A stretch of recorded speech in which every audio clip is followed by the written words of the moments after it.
Hello, everyone. Welcome to another amazing podcast episode. You would not believe who we have here.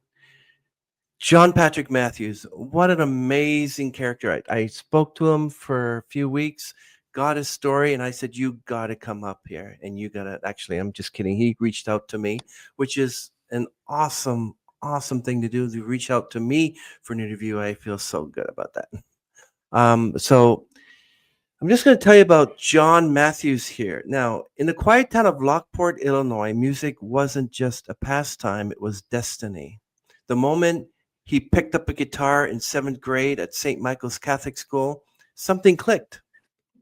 Those lessons with Sister Joy weren't merely about chords, they were the first steps toward a lifelong passion. Playing during church services gave him a stage unlike any other. And soon he wasn't just learning, he was leading, eager to push beyond the basics. High school for John, of course, and college only deepened that connection. From jamming to Rush and Led Zeppelin with friends to stepping into the spotlight in productions like Joseph and the amazing Technicolor Dreamcoat, my mother's favorite stage play, and Grease, my favorite movie, you embraced every challenge. Now, even as physics, philosophy, and math at Loyola shaped your mind, music shaped your soul. And the dream of Julliard lingered, but instead, you chased sound and electronics, inspired by bands like Boston, determined to create something uniquely yours. Now, you would not believe this about John Matthews. Oh my goodness. Life after college took unexpected turns. Now you're going to really fall off your chair. NASA programs, aeronautical engineering, cancer research, and eventually programming. And this guy's a what? A musician? Yet through every twist, music never let go. Opening for Mike Rayburn should have been a triumph, but stage fright rewrote the script, leading to a decade of silence. Still, this isn't a story of failure, it's one of resilience, reinvention, and enduring power of passion. And today, John Patrick Matthews' journey stands as proof that creativity and curiosity can shape a life in extraordinary ways. Thank you for joining us today, John. I've been really stoked to speak with you. It's my pleasure. I'm really happy to meet you, and I was so honored when you sent me your story and I read it. I was like, yes, definitely. Let's have you on. It's great. I loved it. Yeah, I'm really looking forward to the audience hearing the story. Now, let's start from the beginning.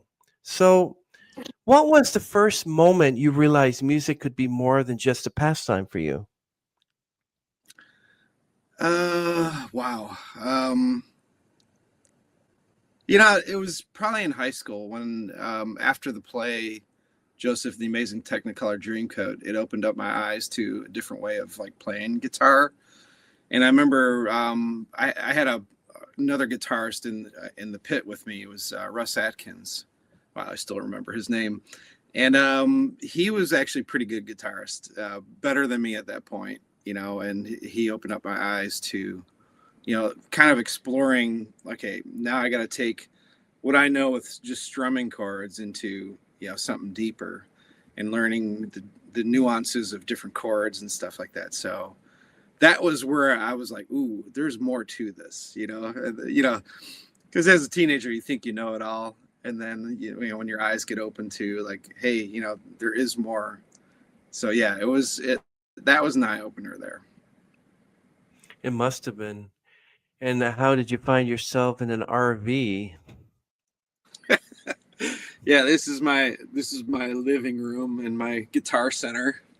Um, it's a pandemic, summer of pandemic. I knew RV prices were going to go up, and it was a way to get out of the house and still meet people over a campfire. And what perfect place for a guitar is a campfire. And so I was like, bought the RV, tested it out. Plus, I have a hobby of astronomy photography, and RVs can take you to places that are really dark skies at night. And so that was kind of like the the reason why I bought it. And now I get out of Illinois. I'm in Alabama right now, and it's 70 degrees here. It's beautiful, and they're about ready to hit a blizzard up north. So yeah, so that's it's been a lot of fun using the RV and going to random places and finding gigs, or just playing for people at the RV park, and just like playing your music. So I've been in so many weird situations. Just there's so many stories just being in the RV. That one of the scariest ones was I was on the beach in Apalachicola taking some pictures of night sky. My RV was literally on the beach, and I'm sitting there. I hear this rustling noise to my left, and I look, shine the light, and this thing rears up. It's a bear on the beach in Florida, and I could see that instant in his eyes where he goes, should I basically attack or run away? And like the bear thought that for a second. I'm like, okay, I'm gonna die here, and this is not gonna be fun. Or no, this is gonna hurt. I remember that. And the worst part of that was he ran off, and I grabbed my stuff, and I'm going in the RV. I get to the RV, I get to the door, and I remember thinking in my head, what if there were two? And it's right behind you type thing. And I'm like, no. So, but yeah, that was scary, but I've had a lot of great experiences meeting artists. I can imagine. You should you should start a YouTube channel called John Patrick's RV Experiences. That's actually not a bad idea.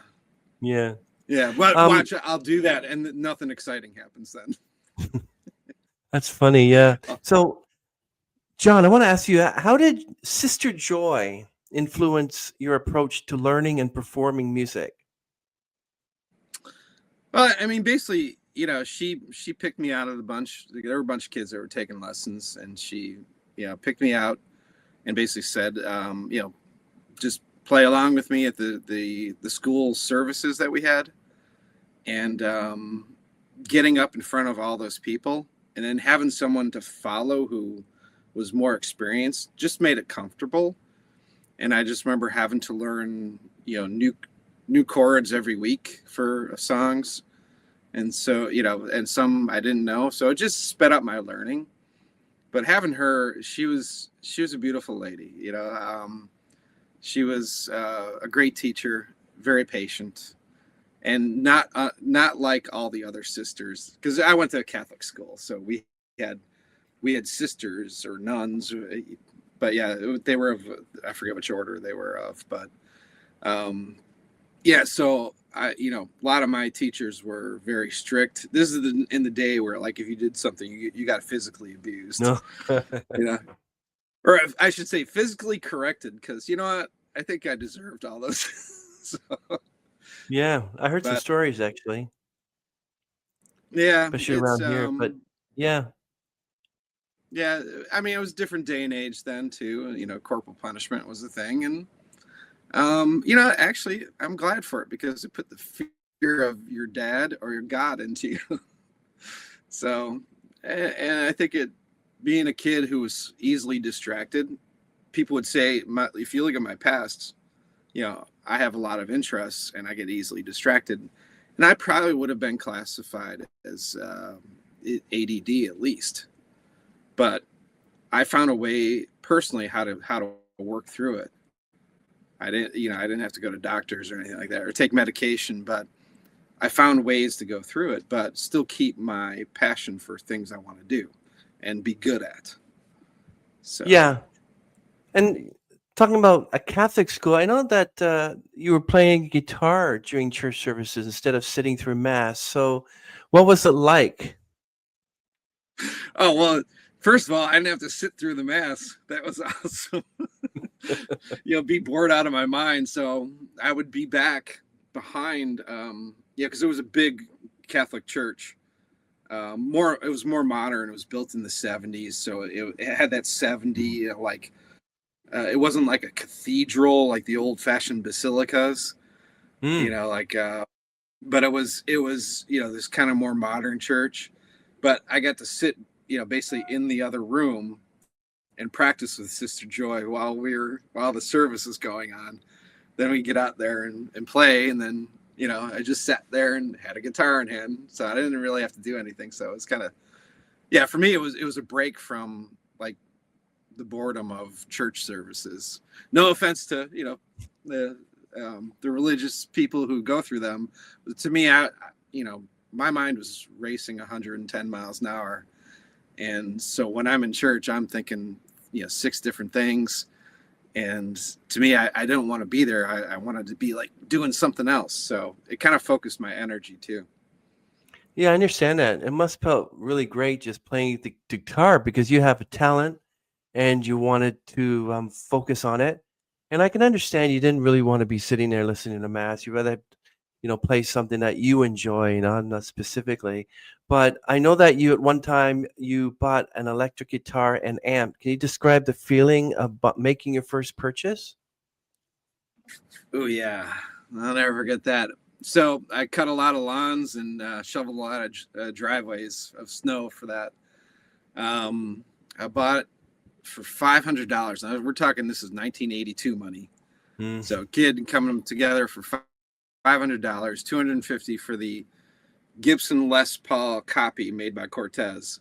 It was bright orange, beautiful guitar. I don't have it here with me. And then I bought a Fender Bassman amp. That's an old 1965 tube amp, and it had a preamp on it with a distortion switch, preamp to make it more distorted. And it was like opening up a whole new world. I could play Black Sabbath, just had a really great distortion. So yeah, I remember ruining my eardrums playing music through headphones through the amplifier. I'm sure I damaged a few cells in my ear canals. So, but yeah, it was an eye opener. I mean, for me, my music, what I write now is not, hard rock and roll. I kind of veered towards the singer-songwriter path. I mean, you can still consider it rock and roll, and it's not acoustic, but it's it's really hard to classify music because each song is different.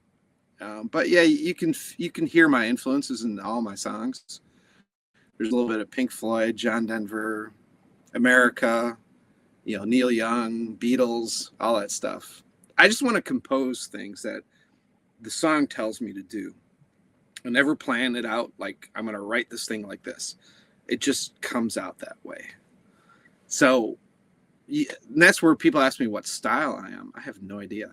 Like, it's my style, I know. I mean, you were playing like Led Zeppelin and Rush as well. Now, how did that shape your musical style early on?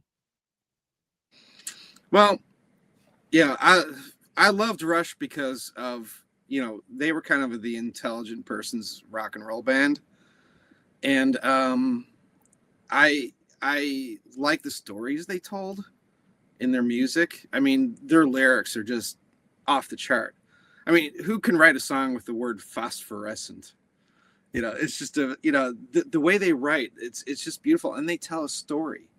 And they did these theme albums where the whole side would be a story. One like what was it, Hemispheres, was about actually archetypes in philosophy of Dionysian and Apollo or Appalachian. I forgot how you pronounce that word, but yeah, it was basically 2 different archetypes which are conflicting against each other: type A and type B type people. And so it was like really cool that like you get this in rock and roll.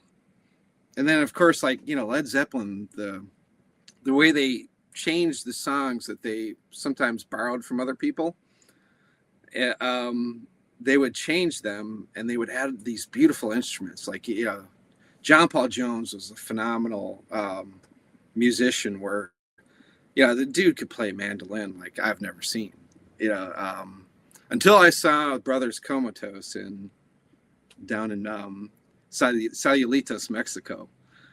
And that mandolin player there was probably the best one I've ever seen. So, and I don't remember her name, so she was just phenomenal. But yeah, it's just stuff, influences like that where I see and take apart music and see how they put it together and present it then. And that's where like I started getting my ideas for writing. And I didn't really start writing till about 1995. And then, I wrote a couple bad, not so good tunes. And then it was going through a divorce in 2002. That's when I wrote my first song. It took 15 minutes to write it. And it became one of my like better songs and favorites of my fans. So, and the song was called Past My Bedtime. I wrote it in a pool hall at 4 a.m. Yeah. You're talking about hearing great sounds from like mandolins and saying that they're the best I've ever heard. I've heard like the best drummers and the best whatever.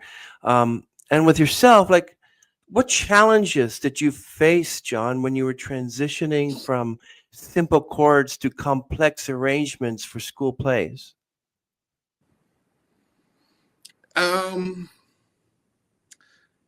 Well, like the school plays, I found, one of the things I found out was back then, we didn't have the internet. So you had to learn everything through like either Guitar Magazine, waiting for that particular song with the tab to come out, or you had to figure it out on your own. Or you get a piece of sheet music, and back then I could actually read sheet music almost as fast as I could play it. But the arrangements that were done were written on piano. And the guitar, you only have 4 fingers, 5 if you use your thumb. But sometimes the chords just like they didn't work. And so you had to find different voicings. And that's where, having chord charts, I used to, go buy chord charts and look up different voicings. And and half the time, it didn't work. Like you'd look at something and they'd say it was an E major 7th with an 11th, and whatever, or diminished chords were rare, but sometimes you would encounter them, especially in plays, and especially in some of the weird chords that Joseph and the Amazing Technicolor Dreamcoat had. But yeah, eventually, that's where I kind of figured out like, okay, there's different ways to like voice these things. So that's where my music theory that I had back then, that's where I started kind of exploring some things. And so, now I'm trying to like challenge myself and like write songs with a sort of a plan ahead, instead of just kind of letting the muses just hit you. And I'm trying to like add things to it. Like, I've never done a song where the chorus is the first thing you sing. Like If You Can Only See, that's the chorus, like by Tonic. That's the chorus right there. And it's the very first thing he sings. And I've never done something where it's basically you do A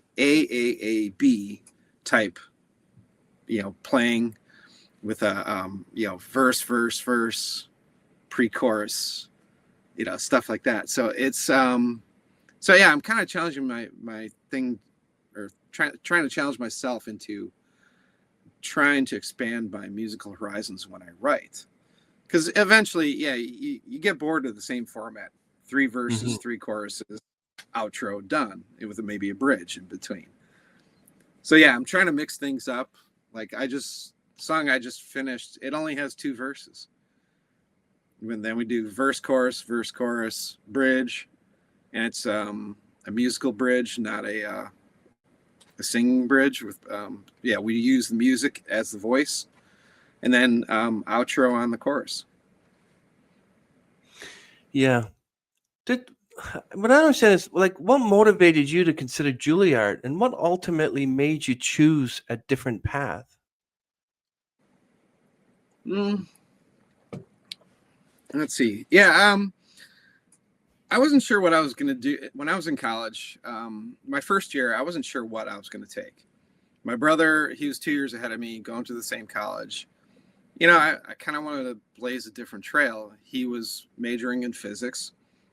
Now, mind you, my brother is probably one of the most intelligent people I have ever met. He's, got a pretty good, I wouldn't say his photographic memory, but this guy could just pay attention in class, take the test and not take any notes, and he'd get an A. Where I would have to study really, really hard, and maybe I would get an A or a B. So, but then I had the application for Julliard. It was right there. I'm like filling it out. I'm going, okay, is anything going to transfer? How much is it going to cost me? All that stuff. What's the interview process to get in? And then, I thought about it. I'm like, Boston, the dude sat in his own basement, made his own sound. Wow. Literally built his own studio. And, I remember he was MIT engineer. I'm like, I could do the same thing. So I decided to follow my brother's tracks of being a physicist, but also like heavily into electronics because they had a really great electronics classes there. And, I remember dabbling in transistors and trying to make my own sound pedal. First thing was a chorus pedal. And so I was like, I could do it this route and build my own studio, and go from there. So I was like, all right, I'll get the physics degree. And then, come senior year, I'm thinking I really liked high energy physics, working like at Fermilab. Maybe I'll do that, but still do music, as I maybe develop my career or whatever. But then that dream of being an astronaut was the thing. So I applied to GFAS. It was like the Joint Institute for the Advancement of Flight Sciences or something like that. It was funded by NASA. And I got accepted there. I got accepted at Rensselaer Polytechnique for Aeronautical Engineering. And I had a free ride at Rensselaer, or I had to pay for it with GFAS. So I was like, I'll do Rensselaer. And I lasted 6 months. And then I got sick. And I had to, I had to come home after that. And that's where, like, my whole life was like, what do I do? And I tried finding a job in physics, repairing nuclear magnetic resonance equipment. Couldn't get a job there. Couldn't get a job at Fermilab. By the way, that was the hardest interview I ever had in my life. It was 8 hours long, the interview process. It was to run the accelerator ring. Yeah, it was to run the accelerator ring. And I remember being asked questions like, what's the derivative of 2x plus 2? Like, prove it, not just show it. So, things like that too, what are you going to do in 5 years from now? But yeah, so yeah, that's where like my whole life kind of went upside down. Yeah, the whole thing with Mike Rayburn came around. But yeah, that's where I kind of fell into this job of doing research at a medical school, Loyola Medical Center. And the doctor, I'll never forget his name, Dr. Beachkov. He was a Russian guy, and he really liked me. And he's like, I'm like, I don't know anything about biology. I got the basics in high school. That was it. And he's like, oh, you'll learn it. And then he's like, well, you can go to med school too. Like, you can take it like as like a pass fail type thing. And so I did. So I took all the classes the med students did. I passed every single one of them. While doing research in I was doing cytology, and we were doing ovarian cancer. And then I got attached with Dr. Rita Young. We started researching the effects of serotonin on and doing the immunological side of cancer, and testing GM-CSF, which is granulocyte macrophage colony stimulating factor, on like tumors will exude certain immunological properties, and so if you can kind of shut off some of these, you might be able to cure the cancer. So yeah, we did a lot of papers. I was co-author on 13 of these with Dr. Rita Young, and yeah, it was a great experience. It achieved one of my goals, which was to be published. I thought it would be in physics, but you can look me up at the Library of Congress. So, but it's under biology. So was that So, yeah, 8-hour exam? Was that 8-hour exam the most exciting part of being accepted into the NASA program? Yeah, no, it wasn't. But yeah, I mean, I wasn't accepted in the NASA program. I had to get a degree. Yeah, I thought of going Air Force to become an astronaut, but you know, as it turns out, I probably would never have gotten accepted. Thank God, because that's the time the shuttle had some crashes and stuff like that, and like the Challenger. But also, I got, there's an issue I have that's genetic from my grandpa with my back, so I probably never would have flown an aircraft or gone into space. So yeah, it's so you know, it was a blessing in disguise. So, but it gave me this roundabout way of getting to where I realized what is my true calling, which was programming. So yeah. Like, let me ask you, how did your experience in cancer research and publishing medical articles impact your perspective on creativity? Ooh. Yeah, actually, you know what? What I was really interested in biology was biology of the brain. And I remember thinking about how, you know, how does the brain work? And, you know, like, how does the computer work? And, you know, it's my creativity, you know, thinking about, like, where does that come from? And it's, you know, it's somewhere in your brain, but what are the things that click? And what allowed me to see was that, you know, everybody perceives things differently.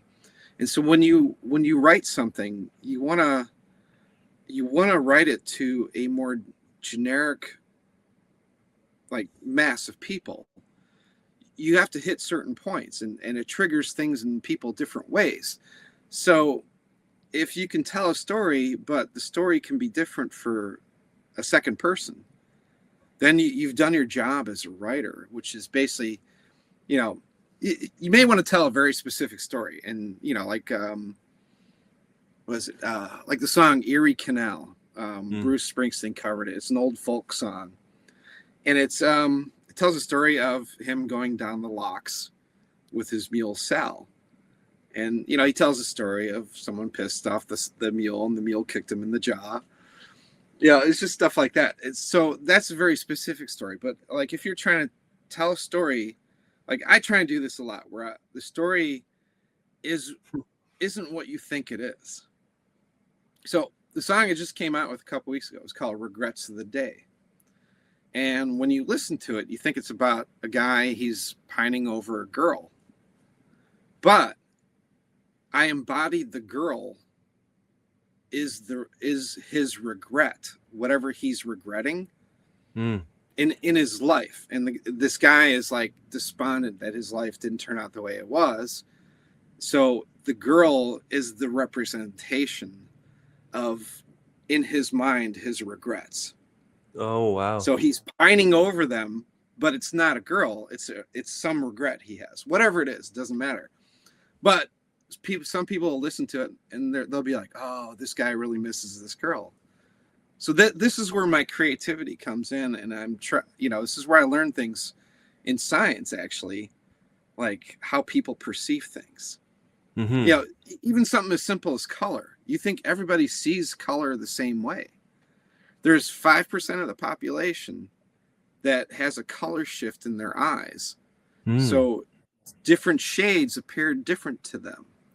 So if you see something as gray and somebody says, no, that's lavender, that's probably because somebody has that color shift where the peaks of, I think, red and green are slightly shifted because in a million years, the human eye is going to see a wider spectrum. And so the eye is trying to make room for another color gene. Yeah, I think color So, blindness is terrible. I know people that don't see red and they don't see green and yeah, everything is yellow and blue. But did you ever heard have you ever heard of a chromosotopia? I forgot what that is. Yeah. That's when I've you heard of just it. Yeah. But that's what? what just you see black and white. That's it. Your Oh, whole life okay. is a 1940s movie, basically. It's terrible. And and I found out there's many more than just chromosotopia. There's people that just like regular color blindness. There's other types of blindness and stuff like that. But yeah. Yeah. I'm one of those people I'm one of those 5% that has the color shift where my peaks are slightly moved. And Mm. my mom's a painter. And so she paints. And I took a painting class one time. And I remember the teacher yelling at me because like my colors weren't what she thought, she was supposed to see. But to me, it looked great. It was fine. you know but to Wow. other people it was like what is that? So, and I Yeah. can very specifically see different colors. Like I know something is green, but to me it's gray. But I'll tell people it's Mm. green because I can see that shade, and I know that's that edge case one where I'm like, I'm not sure what color that is. Yeah, that's true. Um, yeah. So, what led you to pivot from electrical engineering to programming, and how did that decision feel at the time? All right, so one of my good buddies, Jim Lawrenson, I went to college with him. We became, fast friends over physics.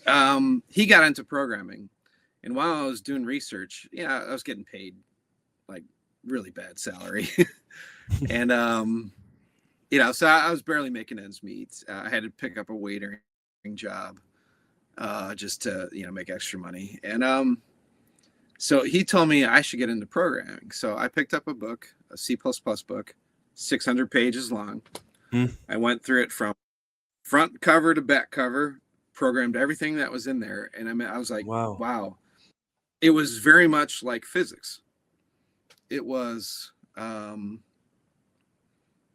me, the logic of it was very, if you had a problem, you had to solve it, you had to write equations. Okay, that's like physics.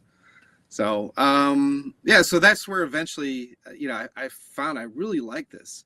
Plus, I could apply my physics to it. If I got a job writing code for, something that was, using something that you had to write equations for, I was like, that's a bonus then. And some of it, it did apply. Like my first programming job was with a health network company. And which we got bought out by Cerner Corporation. Mm. But I Mm. was writing stuff for hospitals, and Wow. and then years later, I wrote something for predictive analytics for your body and detecting congestive heart failure patients. And we could actually predict when they would have to go to the doctor because their stats were off, but the patient didn't even feel anything. We could tell something was wrong, but they themselves didn't know there was something wrong with them. Mm. So, so it was great to marry the two things that I like. I love numbers. I love writing formulas, solving problems, and so computers programming was one of the things. And I've programmed for 30 years, and it's I've done everything. It's using physics equations to do surveillance on Wow. like was it harbor surveillance for the Naval Research Labs, Department of Defense, all that stuff, to just like writing algorithms for sports networks. So yeah. That's amazing. A John of all trades. That's fantastic. Do you think your background in physics and math influenced your understanding of music and sound? Yeah, it did. In fact, in one of my songs, I use a physics trick of sound to basically, depending on if you're left-handed or right-handed, you'll hear the sound coming out of the speaker a different way. Mm. And in one of my songs, I used that technique to do that, and it was the song "2000 Days." With I did that with Tony Luca. He actually he sang that one for me, and Tony Luca from The Voice, Mickey Mouse Club, all that stuff. Mm.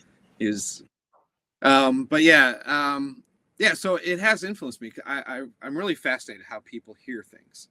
So I always like to try and play tricks on the ears. When I add a certain instrument, yeah, I want you to hear, like, I even sometimes I want to try this one where, if you play something, people will think it's a different instrument than what it really is.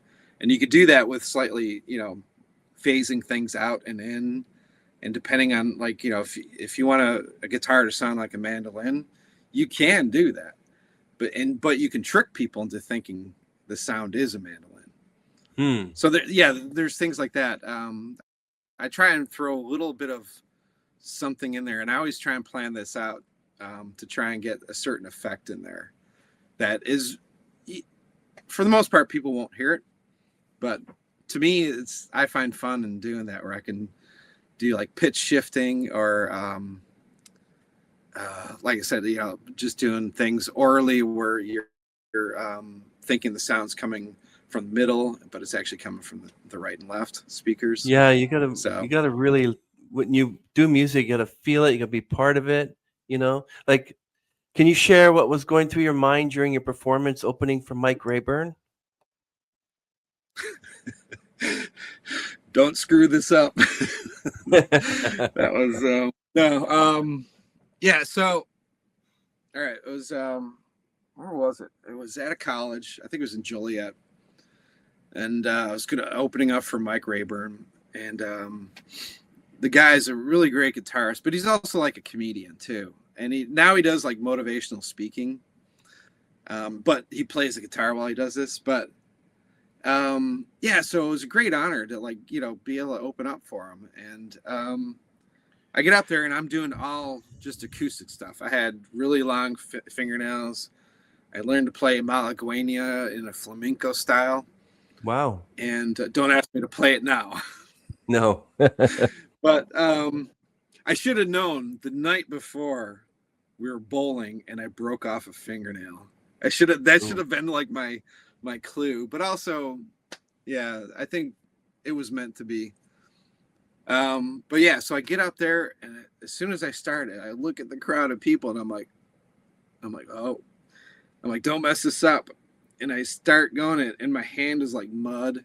My heart's racing. I'm sweating. Everything seems slow, and I just couldn't get this connected. And it was just like, and it was the most painful 15 minutes of my life, and it lasted the whole time. I couldn't get rid of it. I thought maybe the first song you're done, but once I screwed up the first song, then I just got in my head. But I remember people squirming in the front row. I'm watching them.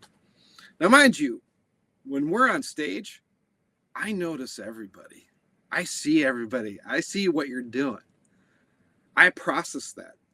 So, like, I'm watching that guy's cringing, and I'm cringing internally, but I'm trying to just get through this.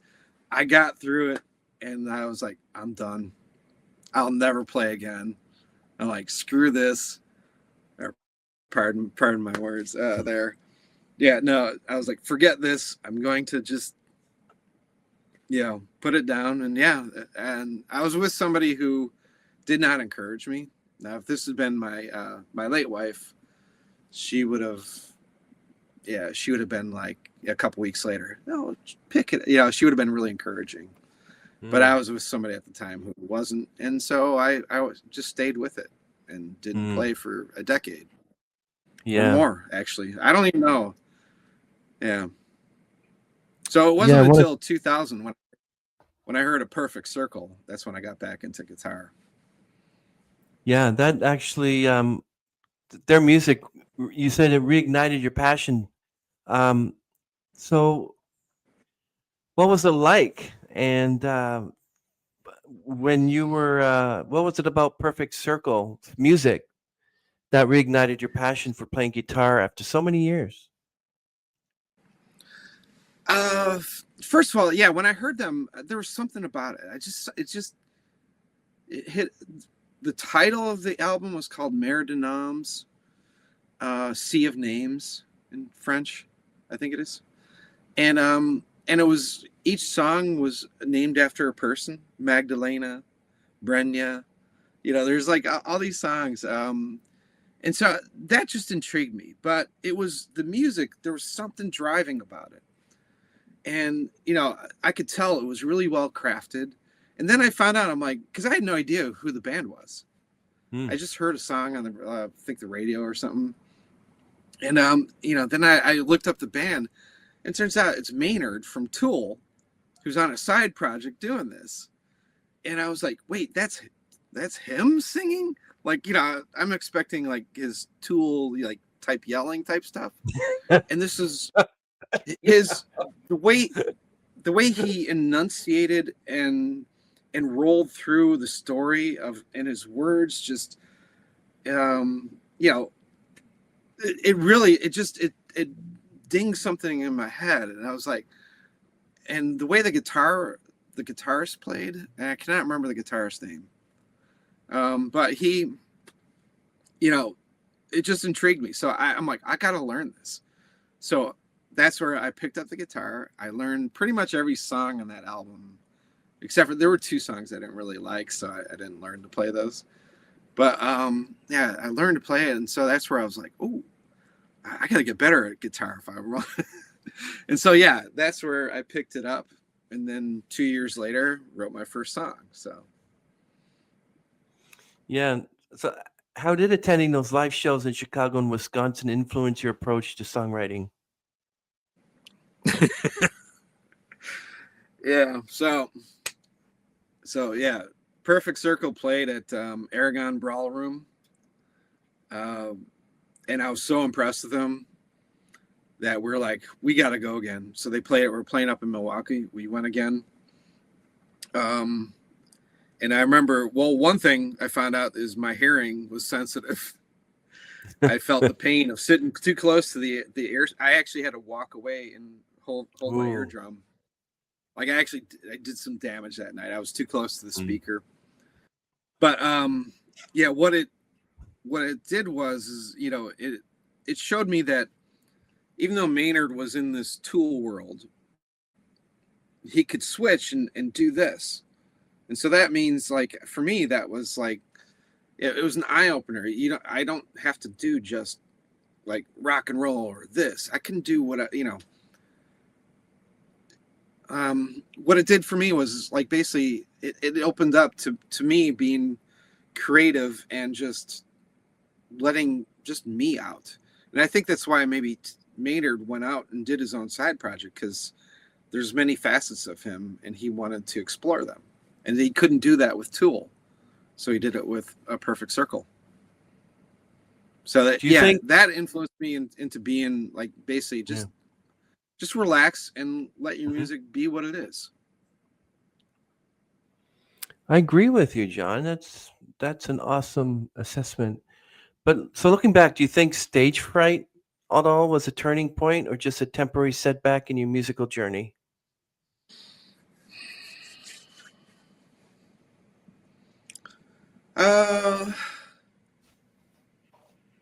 Yeah, that's a hard one. I don't know what it was. Like I think it was something for me to overcome and to make me stronger, and realize that it doesn't matter. People get up on stage and mess up. I have this thing with like perfection. I want to be I want to hit every note. I want to make sure the solo is perfect or whatever, I want the timing to be right on. And when you're playing live, stuff happens. And so I didn't know that back then. Now I've got so much experience. I don't get stage fright, especially if I'm playing my own song. Don't care. I'll just get up there and just go. The biggest thing for me is when I perform, I put my heart and soul into every song I do, even if it's a cover. I'm not just covering it. I'm trying to add like that, my love of music into it. And it actually does get noticed. People have come up to me and they're just like, wow, you really love playing. And I'm like, yes. And so I'm so glad I got over that stage fright, just because I love giving people a story. I love telling them. I don't play, you go out to bars and you play, you got to play covers. So I can't just play all my music at this point. People want to hear they want to hear the classics. But what I try and do is I try not to play normally what other people play. I'm not playing Bon Jovi, Dead or Alive. Forget that. Yeah. But I'll give you something like, you remember the breakup song? Yeah, we had broken up for good just an hour before. When I get to the part, people are like, oh, I remember that song. So I want to play songs that you forgot about, but you loved. Feel Like Making Love by Bad Company. But yeah, the breakup song was by, and nobody ever remembers this, Greg Kinn Band. I remember the Greg Kinn Band. Are they the ones that wrote that Jeopardy song? I Won on Jeopardy or something? Oh, yeah. I should cover that one. That's a great song. Our love's in jeopardy. Yeah, Baby. yeah. Yeah. And Weird Al I love Yankovic that wrote a song. parody of that one as well. I can't remember what it's called though, but he's pretty good as well. Oh. Yeah, you know what? I remember, listening to a few of his parodies, and I realized he's actually a really good musician. And the way his singing is actually, if he were to do it seriously, I think he would have been successful too. Yeah. But he just loved doing parodies, and man, he nails them sometimes. And yeah, I would love for him to parody one of my songs. I actually listened to his Word Crimes, which is a parody of the Robin Thicke song, Blurred Lines. It's really good. You should take a listen to it. And it's a good English instruction as well. He literally goes right into it's really good. Listen to it and let me know what you think. But I know that That's too bright. It's getting dark in here. Sorry. oh Turn out a light. Yeah. There we go. Is that better? Perfect. Yeah. So I know you during the time you lost your wife as well. Like how did losing I guess you mentioned her name was Linda. How did losing Linda change your perspective on life, career, and music?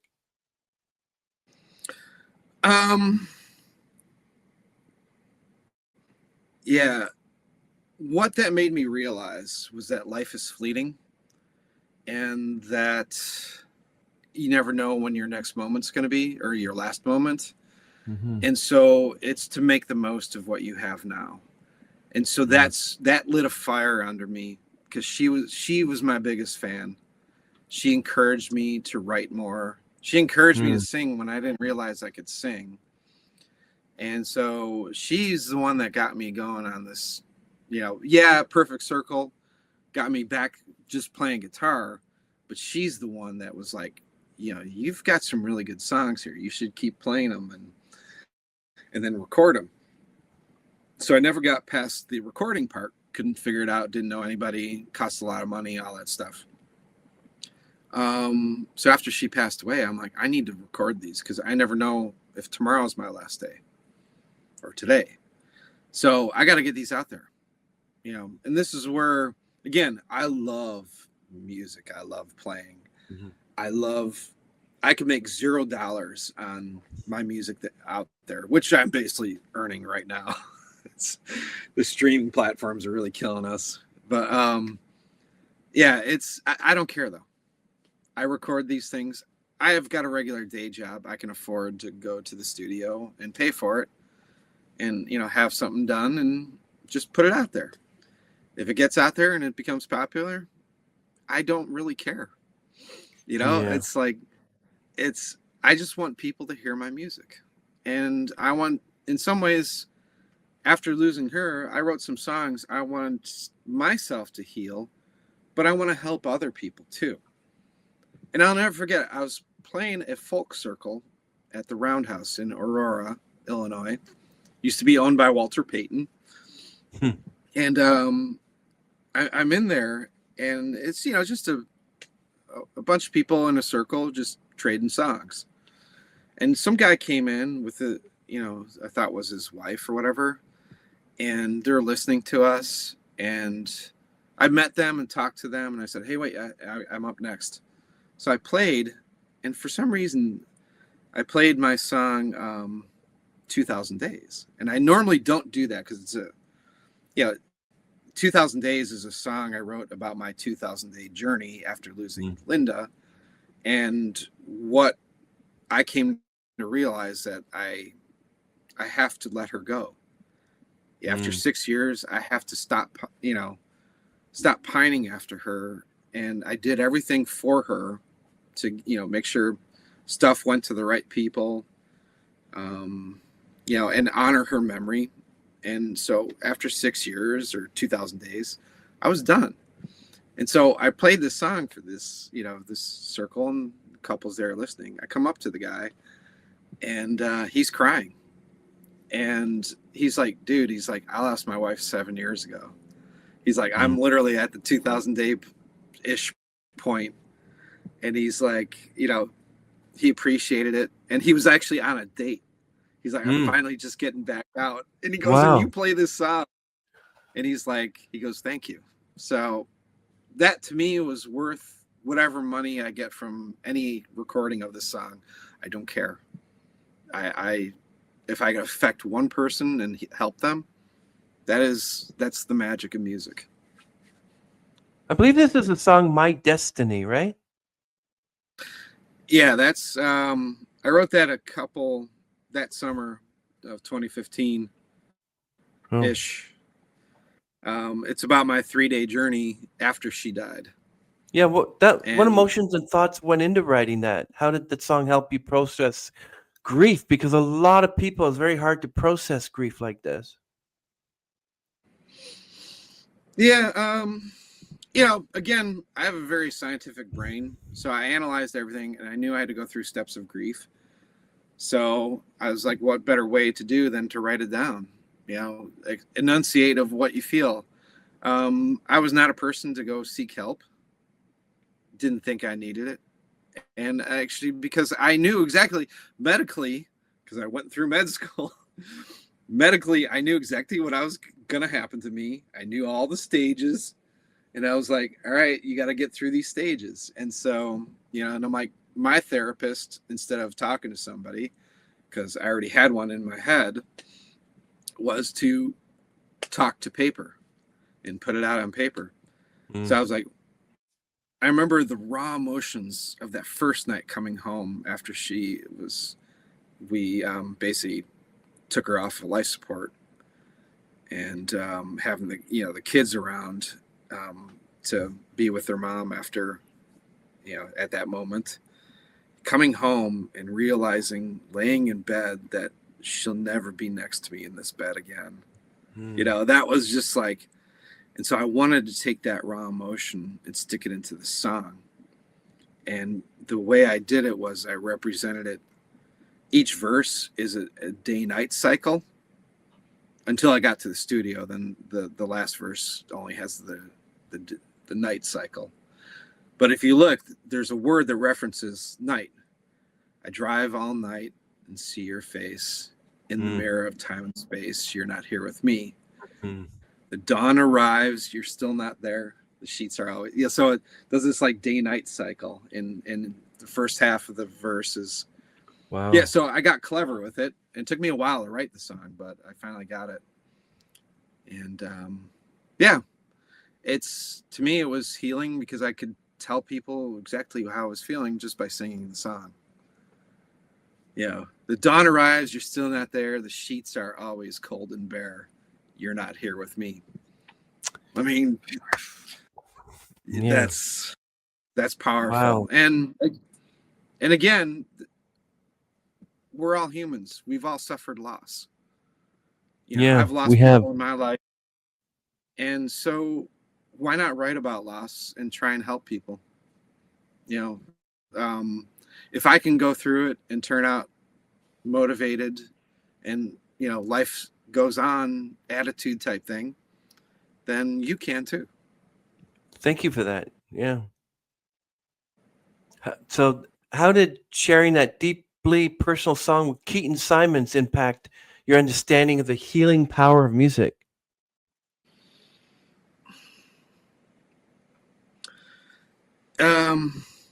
Yeah, I remember sitting around that campfire. Me and Keaton were sharing.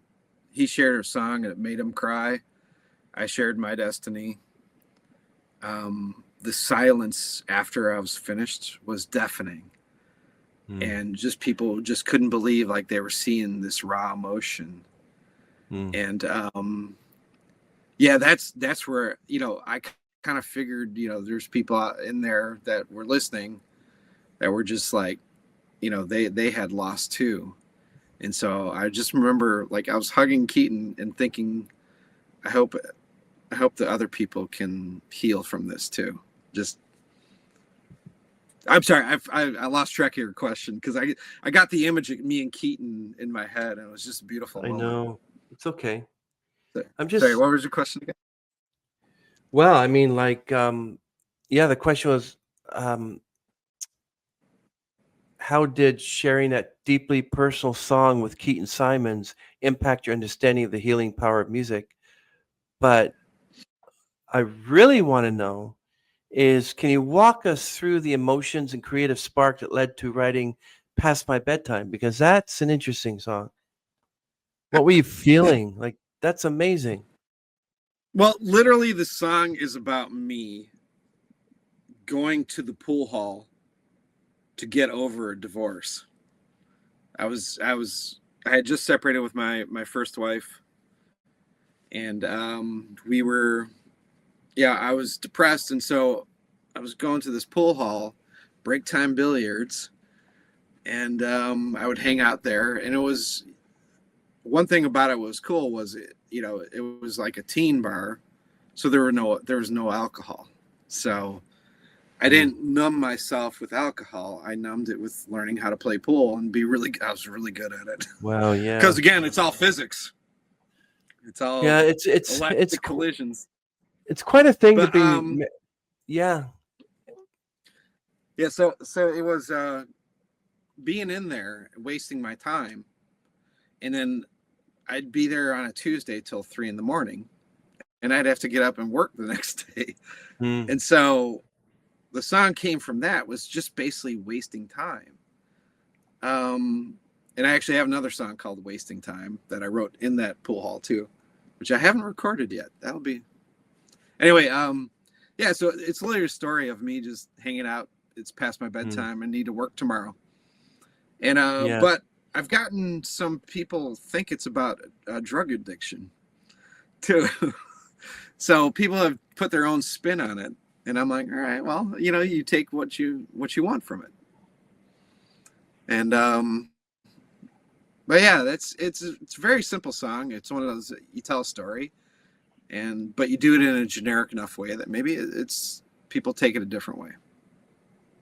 Yeah, I can imagine like losing Linda as well and your second wife and to cancer and the grief that you're feeling and but her encouragement, Linda's encouragement, it shaped your confidence and growth as a songwriter during that period, right? Yes, it was it. Yeah, I mean, I was still learning the process of writing. So, but she gave me more so the encouragement of performing. Mm, Yeah, because I got used to playing in front of her, and she was always like, "Play past my bedtime."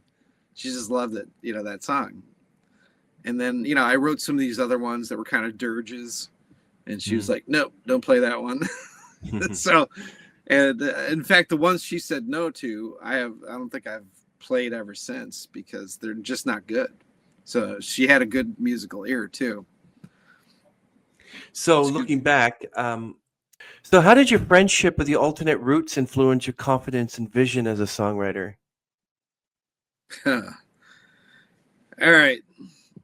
So I remember 2007. was listening to Mountain Radio. I think it was 2007.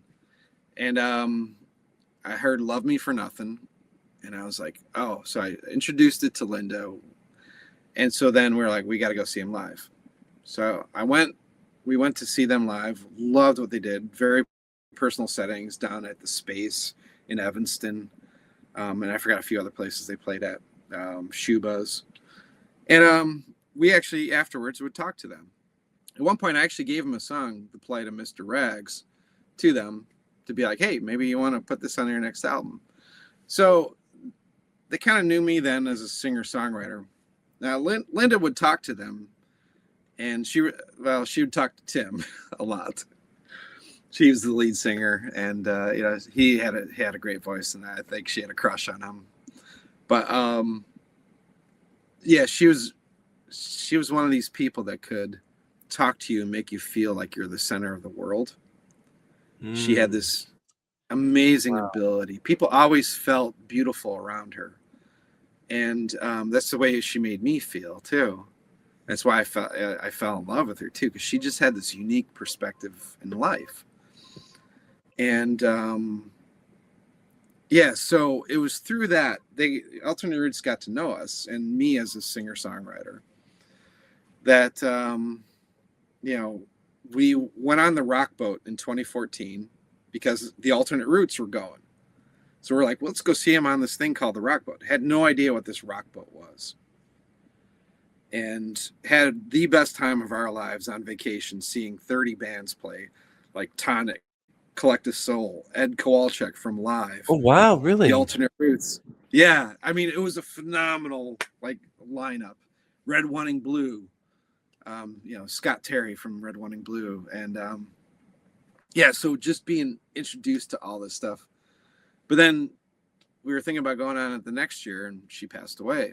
So I couldn't get on the boat till,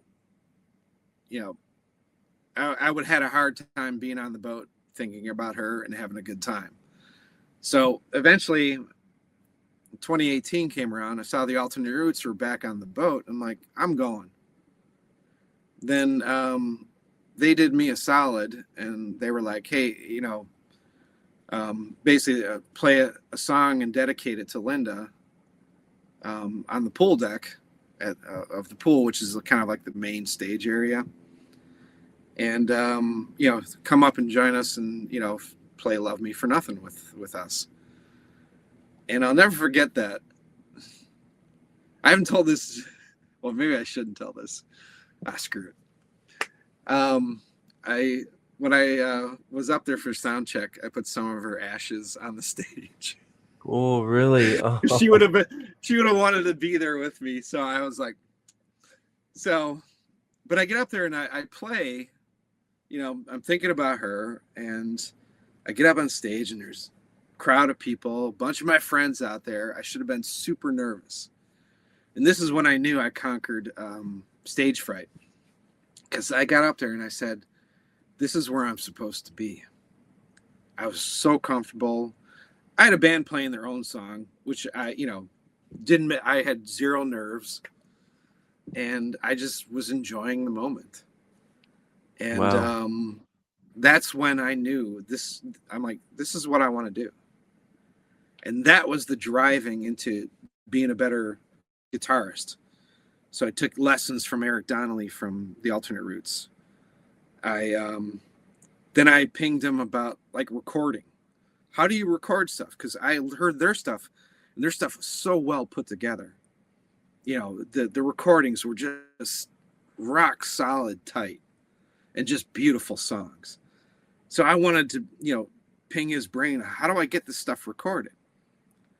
And then by having this friendship with him, I got to use their studio and use them as session musicians in my first album.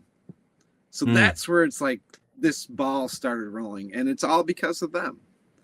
And I love them. And, I wish I could be in Connecticut with them and hang out with them and, write some more music with them. But yeah, it is what it is. But it's, yeah, if it wasn't for them, I would not be here now.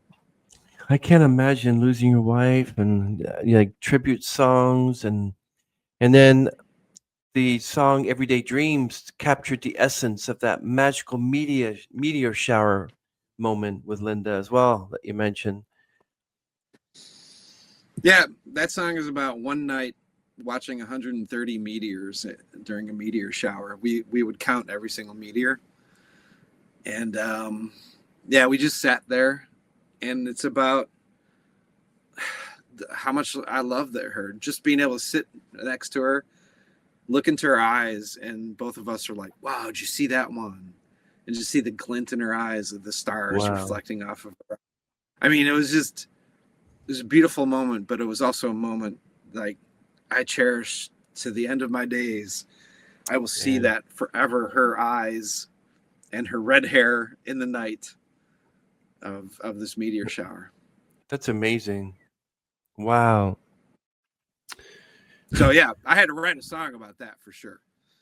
So So yeah, so let's switch gears here. So be interested in knowing what was it like stepping into Tarquin Studios for the first time and working with such talented session musicians. okay, now mind you, I have never been to a studio before. So they brought me in. I was so nervous. I practiced everything. And me and Eric, we did go over songs beforehand to get them more ready for studio. Yeah, we trimmed out some parts, squished some things down, and yeah, I gave him some credit for, basically reforming the song. Um,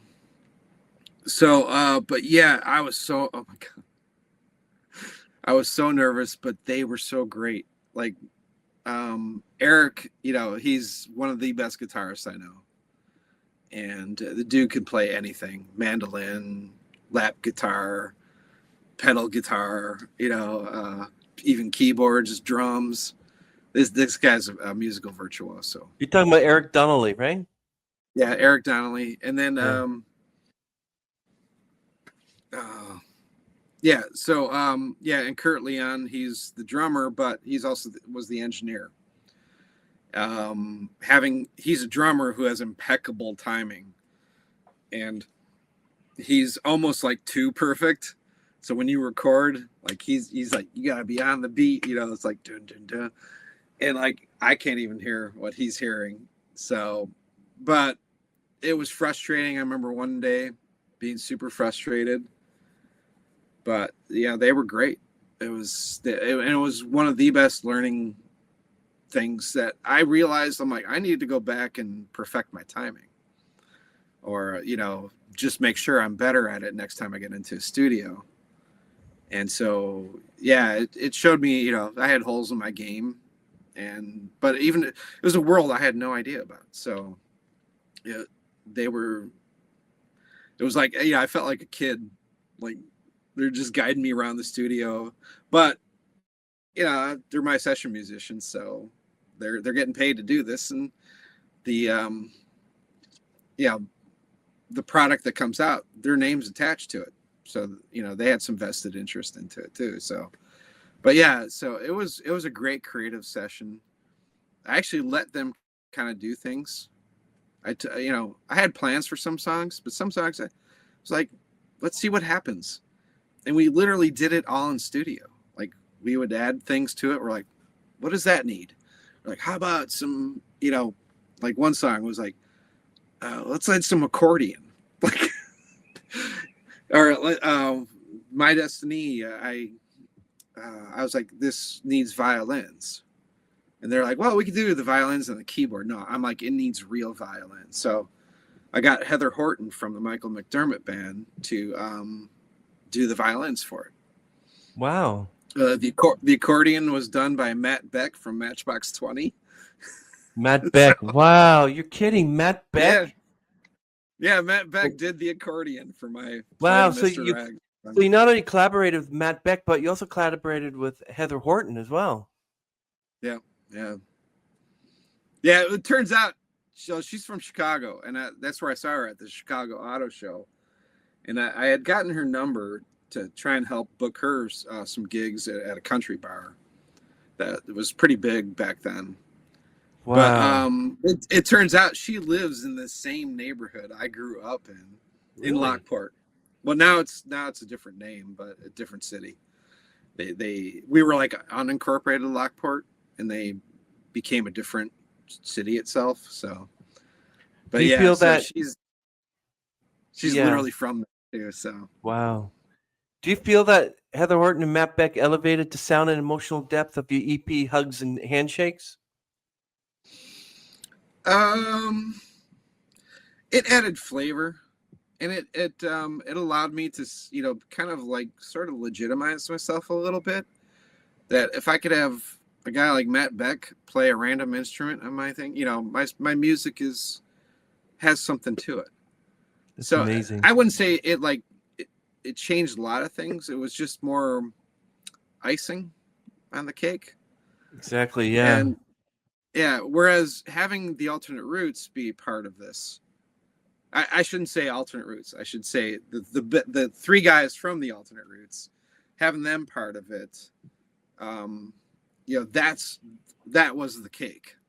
That wasn't the icing. That they were the meat and potatoes of this whole meal, and it elevated my sound. And then Kurt Leon doing the engineering just brought it to another level.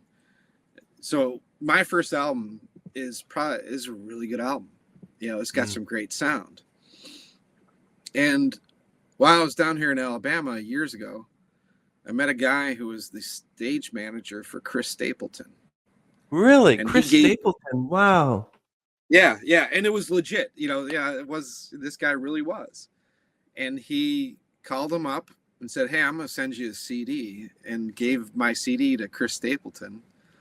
And Chris Stapleton listened to it, and he gave feedback. He says like, "Past My Bedtime and Everyday Dreams sounds like an experiment." Amazing. And it in a way, it kind of was. He kind of nailed it. But then Reconciliation, he gave me the biggest compliment ever and said, "If you keep writing songs like that, you could be the next Petty." Tom Petty. Wow. That's quite a Well, compliment. I mean, you know, I was just blown away. That made my whole year and just gave me confidence to keep going on. Because, in music, you get in your head. You're like, oh, I don't sound as good as this girl or guy, or I can't play guitar as good as him. But I got my wheelhouse. I know exactly where I sit. I'm just gonna hit that. And so if Chris Stapleton thinks I could be the next Petty, then whatever comes, I don't care. I mean, Tom Petty wasn't the greatest singer. He was a pretty, not the greatest guitarist either, but he was pretty darn good at what he did. And he did his own way, and he made iconic songs. And I think I can do the same. How about your collaboration with Tim Jones and Leroy Powell on 2000 Days? Did that help you express your 2000-day journey after Linda's passing? Yeah, so that's where the comfort of this RV came in.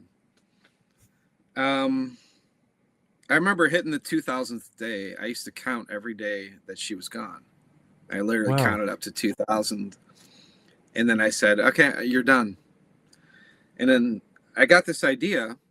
I wrote a page and a half of stuff. And then I'm like, I was stuck. I wanted to make this a song. And I was stuck. So I did this thing with the Whiskey Wolves of the West, which is where Tim and Leroy are from. And they had it like basically, write a song with them. So I was like, well, I don't want to just write any random song. Can we write this song? And it was like a Kickstarter thing, So I'm like, I want to write this song. And they're like, okay. So arranged it with them, gave them my ideas, and then they sat on it. And then about 6 months later, this is like May of 2002. Yeah. I was in Nashville at the RV park just outside the city. And they came, sat at the picnic table, and in 2 hours we banged out the song. Got the gist of it. He gave me a demo of it, and I was like, that was good, but it was like too country-ish for me. So that's where I got the opportunity to record at the time I didn't know it, but it was Chuck Cannon's studio with Brian Facchino, who invited me to come record there. And now Leroy and Tim wrote it where they could sing it. At the time, I couldn't sing it. It was in the key of D, and it was too high for me. I couldn't do it like consistently, and I didn't want to struggle recording it. And so being in this studio with Brian Facchino, I was slightly intimidated. Again, a phenomenal guitar player. And so I was like, I'm like, you know what? It doesn't always have to be me singing. Why can't I just write a song and have somebody else sing it? Maybe I'll play guitar, but why can't I just be like the producer? So I kind of decided this, and I was trying to get,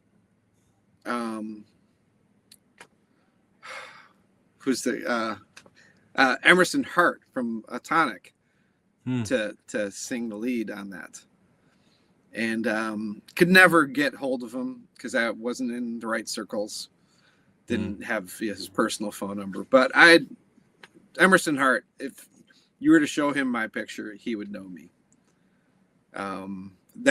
We can do another story on that, but it's so Brian suggested let's use Tony Lucca. And I knew Tony from house concerts, the Rock Boat. And I was like, yeah, he's got a great voice. So yeah, we hired him. He came on. I didn't have any notes he should sing. I was like, sing what you feel. And he just kind of added to it. And then he played some keyboards on it too. And so it was great. I paid him to be the session musician for that.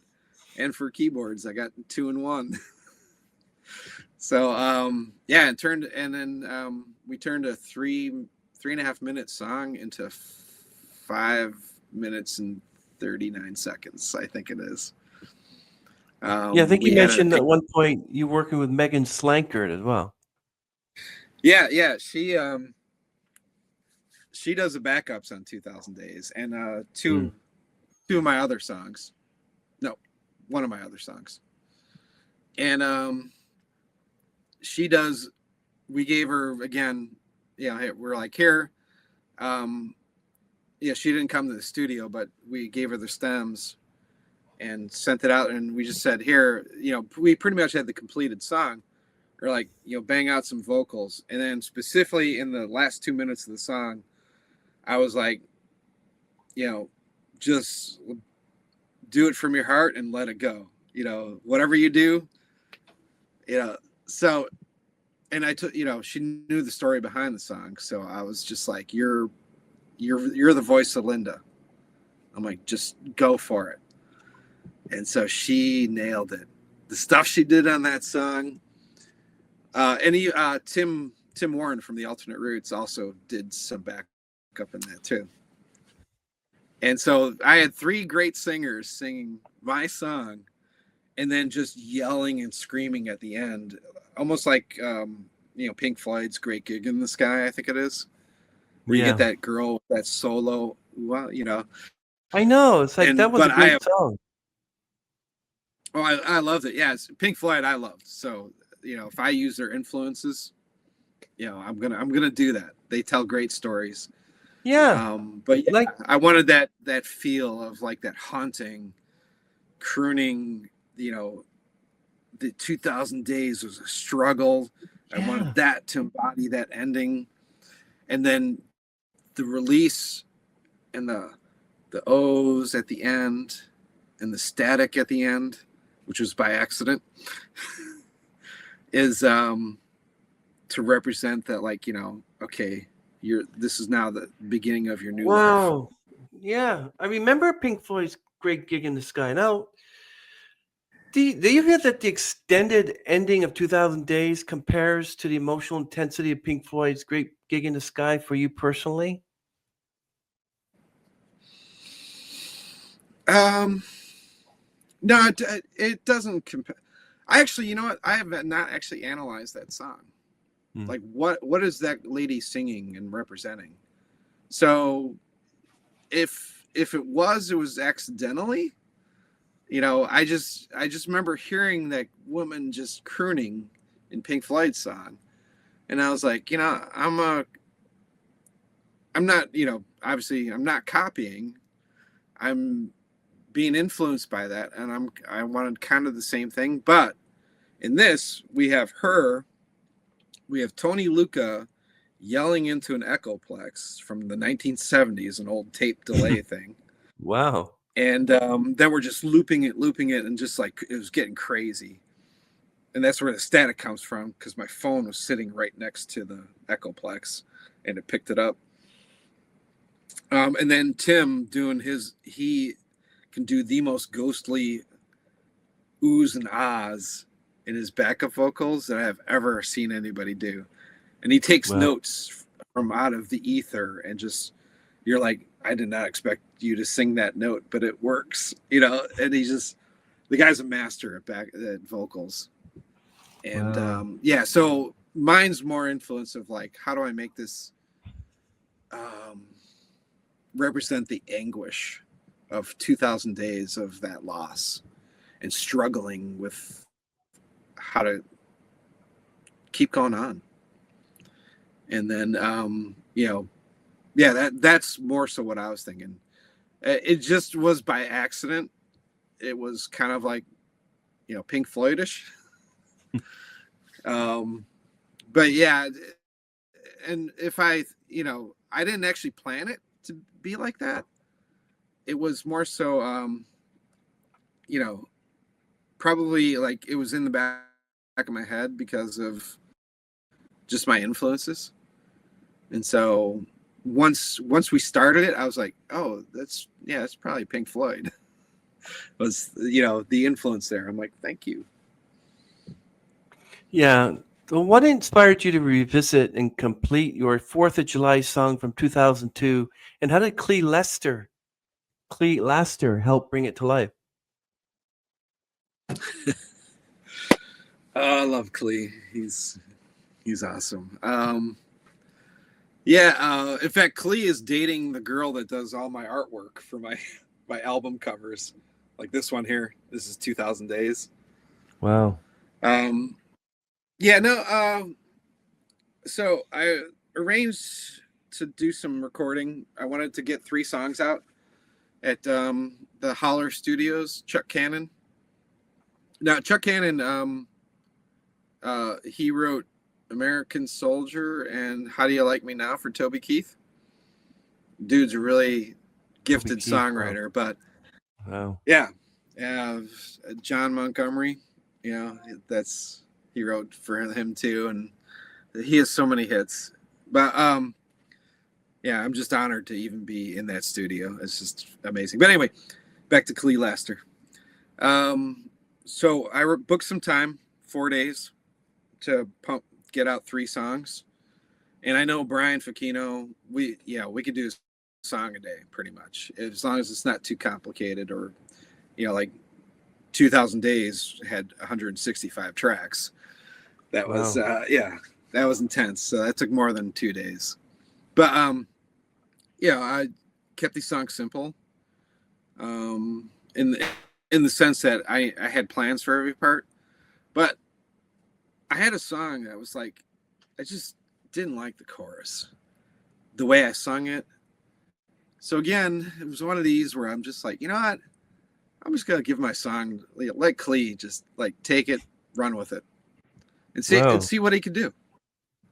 So I gave him the song. I said, hey, he hemmed and hawed over it for a couple months. Came up with some great changes to the lyrics for the chorus.